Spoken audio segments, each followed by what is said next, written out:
I wish I loved myself more when I was younger, for sure.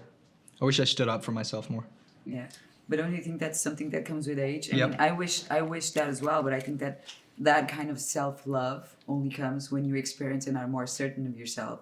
And it's hard. It's not a question of years, but it's a question of experiences. I think in my case, because I was so predisposed to wanting people to like me as a consequence of being validated by an audience my entire childhood, that I was really sensitive to when people disagreed with me, because I considered myself a wrongdoer or a bad person. When in actuality, you're just gonna get, like, people are just gonna disagree with you. It's just the nature of life.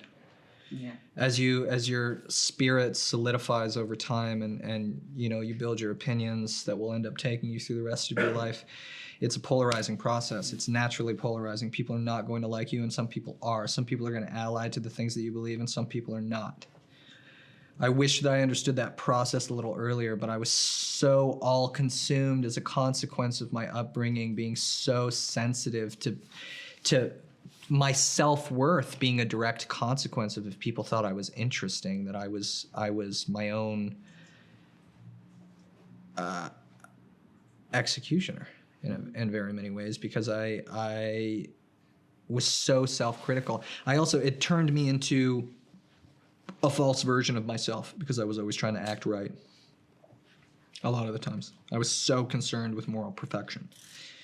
Basically, we're going back to the self-criticism and all of Yeah. that, and the idea that we were all so worried about what others thought. And with age, it's not about not caring, it's about bargaining and realizing that you're helpless to it, so you just accept yourself and know that you're bigger than that. Yeah.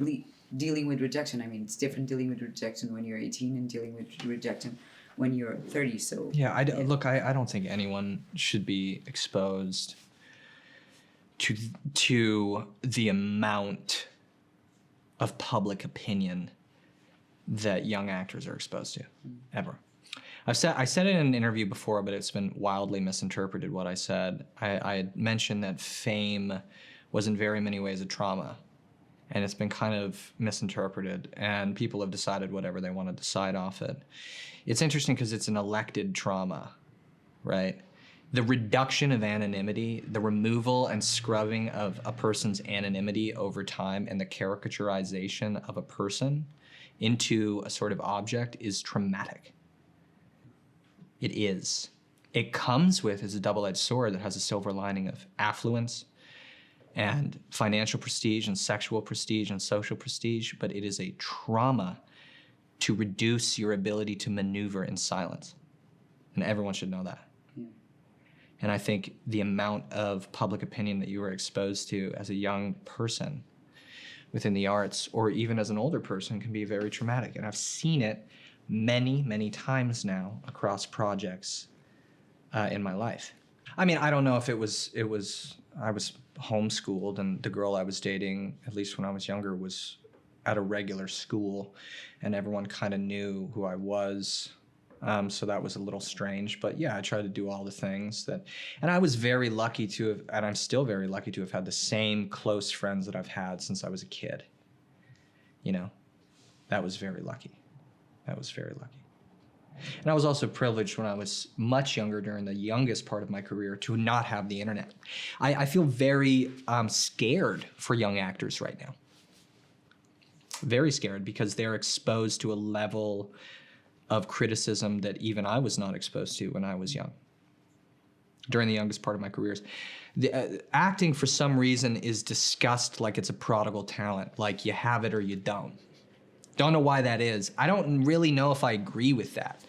I believe acting, like any other formalized art, is something that you can get better at. I really do. I think you can get better over time. And I think in very many cases, you have to cut your teeth, 10,000 hours.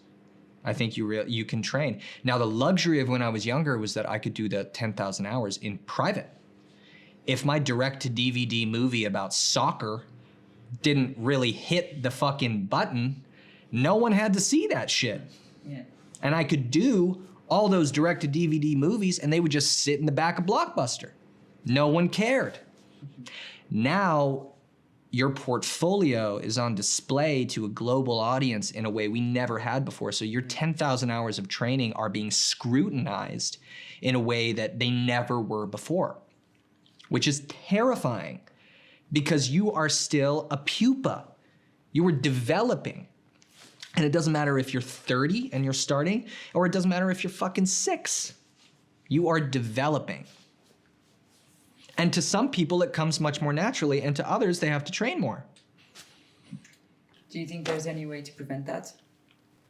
Do you I foresee think a education? social respect for the process. But how do you go, hey, everyone, listen up. This is an art that you can train and get better at over time. And everyone goes, I agree.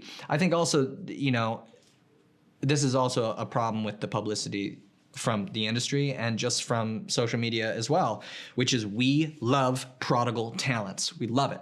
We want to know about Tiger Woods hitting that club when he's 6 years old and getting the birdie at 6.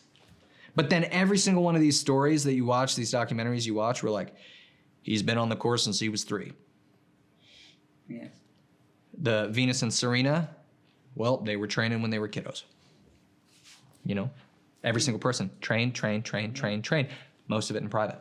If you have the luxury to do it in private, do it in private, for sure. Don't let people see your training if you have the luxury, because people will not be forgiving of your training. They will not be. Practice in private.